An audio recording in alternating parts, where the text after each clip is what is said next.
Hello, friends. Welcome to That's the Tea Book Reviews. I'm Angela, creative writer and cover artist. And I'm Emily Watson. I am the author of the Aurelian Archives and the Downwrote volumes.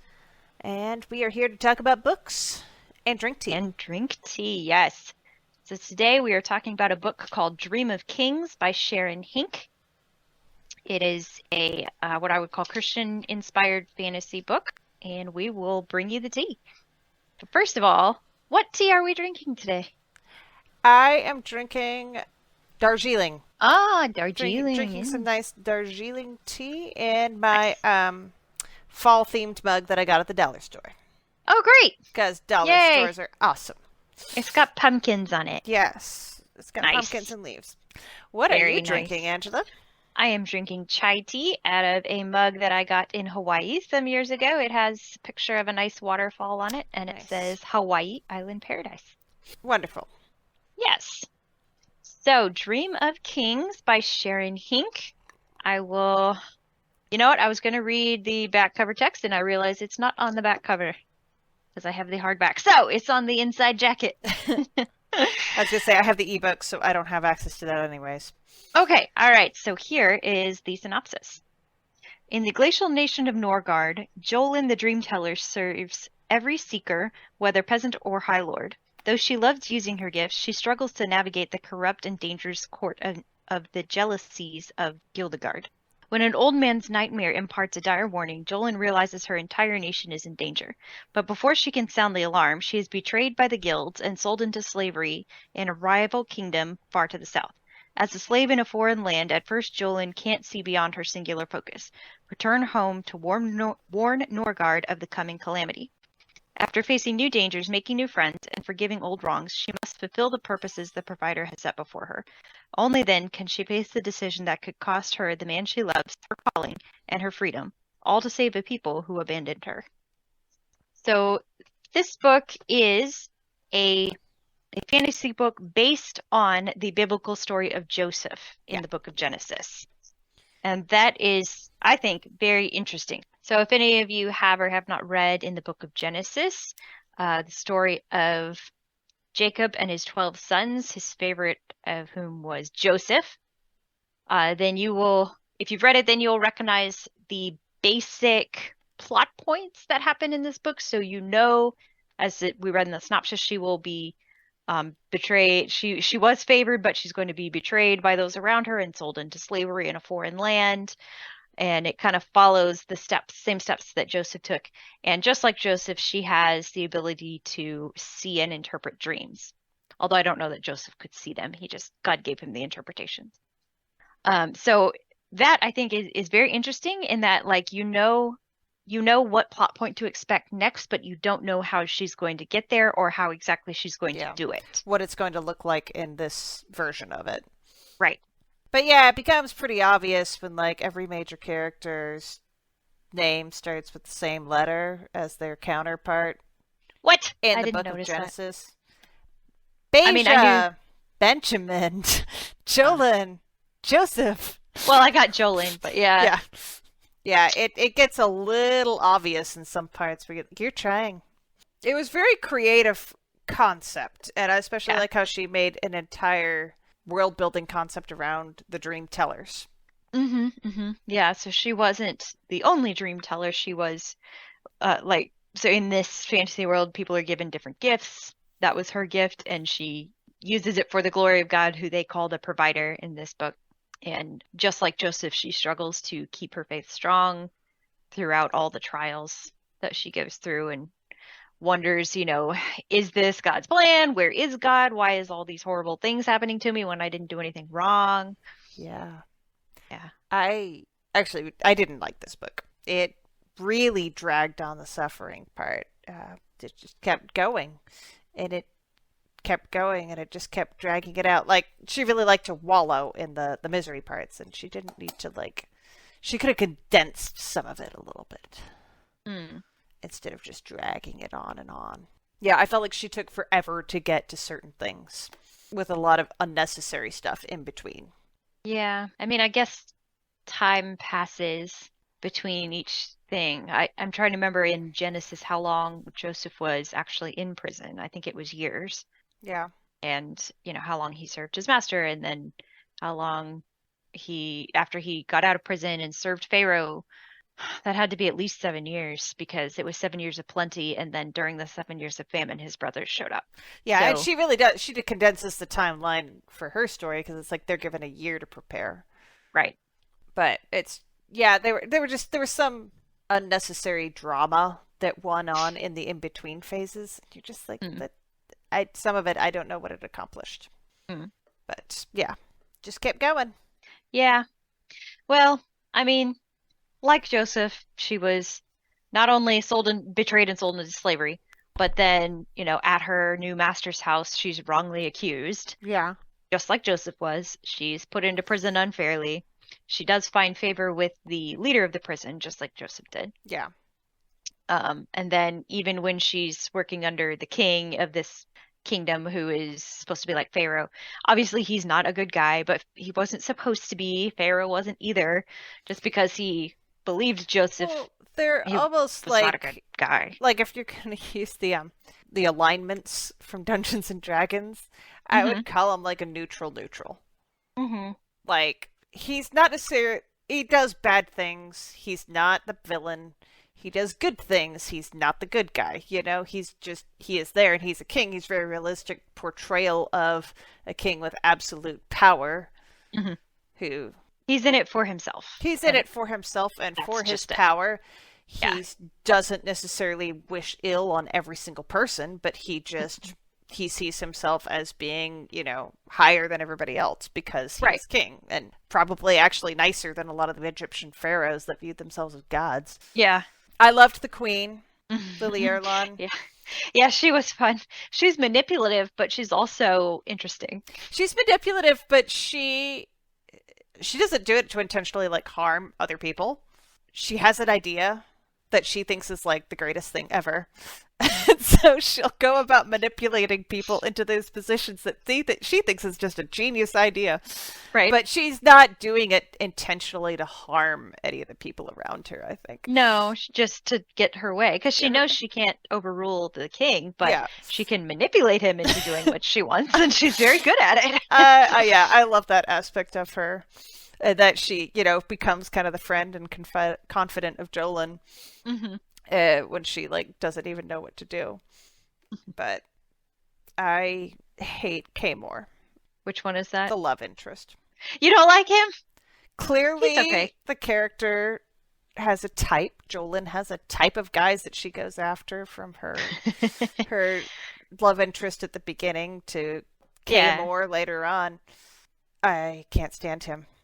Well, he's loyal to the king because he's related to him, but he He's also not comes. related to him. He's bound to him as a bondservant by I thought treaty. I thought they were he was They like are they were bond brothers, but that is a cousins. political move. They are not physically related. So long as he stays loyal to the king of this nation and Hmm. serves him, the king won't go attack his country. So it's a political bond that they share. They're not physically They related. weren't like cousins or No, something. they're not physically related at all. It was all to stop that kingdom from overtaking his. Ah, because he So calls him by his first name. yeah, but He call.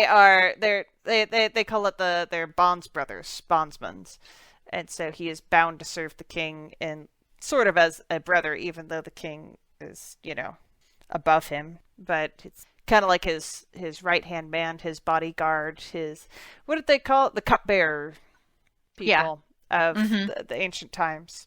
Right. Uh, So this book does tackle the tough topic of where is God in suffering? yeah, And that's a really hard question. Just like, that's exactly what Joseph had to learn too. Although I think it's easier for us to face it in fiction hmm versus in real life, of course. Or for me, it's easier to think about bigger things like that in fiction that's fantasy based or even further removed from reality. yeah. Because if it's a realistic fiction story of stuff that could actually happen, I find that super depressing. I'd rather it be, oh, she's in a magical land and she has powers and, You didn't she's find in this jail. depressing? No, no, it was fine. I did. Well, because I knew it was based on Joseph, so I knew it was going to turn out okay, It and I knew still God didn't was have a still with happy her. ending. It was okay. Yeah, it was. I mean, Joseph didn't leave Egypt either, Yeah. so he didn't go back. His family came to him, and he did get married in Egypt and have kids. Yeah. But I thought it was, yeah, I did enjoy it. I did. I mean, it wasn't like, oh, this is the greatest book ever, but I liked it, and I appreciate the idea of um, rewriting a biblical story in a fantasy setting. That's Yeah. fun. Yeah, I appreciated the concept and the creativity of the world building and the different kingdoms. Like I love the Wild Dunes. They were fun people and very Was that intriguing. the little, was that the little No, people? they were the Perry and his kind. They're kind of, I don't want to say Cabbage Patch looking, but almost. Well, weren't they little? No, The you had ones? the other race of people that were the little people that the Oh, children yes. could Okay. sense the coal, so that was why they were being Yes. kidnapped as Right. to serve in the coal mines. Right. Yes. Okay. Yeah, The other, yes. yeah, Yeah. I liked the Wild Dunes. They were a fun bunch. Hmm. But yeah, I appreciate the creativity within it. I just it was very dragged out feeling, and if it weren't for Kaymore, I think it might have been better. Hmm. I thought it was somewhat realistic in terms of the love story. I would never be interested in a guy who accused me of murdering my husband by poison. He changed. He changed along the way. I mean, but I guess that was the better part of it. It wasn't just like, oh, it's instantly love at first sight and they got married. But it was, they were not friends at first and until they got to know each other better, I guess. That's okay. You don't have to like him. Just say, He's never actually like nice to her. yeah, he is. Eventually. I mean, even eventually, even though he's fiercely loyal to the king, once it comes down to it, he's like, if you leave, if you run away, then tell me and I'll go with you. Yeah, no, Even he. though that went against I don't think everything. he ever said he would go with her. I think he did. I can't remember. But he just, there's never an ounce of empathy within him. All he ever does is just lecture her in her moments when she just needs some emotional support and a shoulder to cry on, and he's just sitting there lecturing her. I don't remember that toward the end. I, Uh, I feel like he really softened up toward her at the end, not toward anybody yeah. else. He might have been less lonely and had an easier life if he weren't so gruff and rude to everybody else. Yeah, but he's the king's protector, so he has to be suspicious of everybody. Yeah, no. Um, I'm not I'm not really sure why it was written in first person. I'm not really sure that that added anything to the book. If I was writing, I probably would have just done third person limited. I like first person when it's done well. There's obviously a lot of books that, especially when they change first person to multiple characters in the same book, you might as well just have written it in third person. But I like when we get the limited first person view. I like it when they're written in It first was person. fine. I feel like you get a little more opportunity to feel the character's spunk and internal thoughts Yeah, that which way. you can do with third person limited very Yeah. easily. I guess I've never seen it done as well, and I find it very natural when I'm writing, far more natural to input their emotions and their thoughts and feelings when writing first person than when writing third. I mean, it's fine. I guess I don't know. I tend to prefer, just personally, tend to prefer third limited over first, but especially for a whole book, maybe for a short story, but I don't know. Because then, for example, for with first person, you have to find cheat ways to like describe your main character. So in the very first chapter, they had her like look at her own self-portrait Mm. because that's the only way we can describe her. Because usually, at first person, you don't sit down and say, "I have brown hair and blue eyes," Well, you find a way to work it into the story. Yeah, you have to. But anyways, and I realized since I keep mentioning I'm a cover artist, I should probably mention the covers of the book that we're talking about. This one's pretty cool. Uh, it's supposed to be Norgard, her northern kingdom where Jolin comes from, with like a castle image in the across a lake there and the northern lights. So it's a nice mixture of cool colors. And then it has a golden goblet at the top, which has to do with one of the dreams that she's had. So I thought it was pretty I liked pretty the well done. cover. It was Hmm. very pretty. Yeah, yeah, very very colorful, really attractive. Yeah. The letters pop out in like gold because it's Dream of Kings, so it looks very regal. The good font. Yeah. No, I really liked the cover design. It So was A plus gorgeous. cover, good job. In fact, I think this might even be the same guy who did the Mark of the Raven cover. Kirk DuPont's, yeah. So he's a good artist, obviously. Yeah.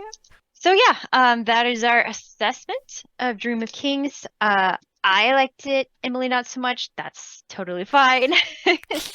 Um, it does have a lot to do with suffering. So, um, if that's not your thing, then skip it. Yeah. Again, well written, good character building and all that. I personally found it a downer. Mm-hmm. Yeah. Yeah, it's true. Okay. We will talk to you next time. Until then, keep reading books. And drink tea.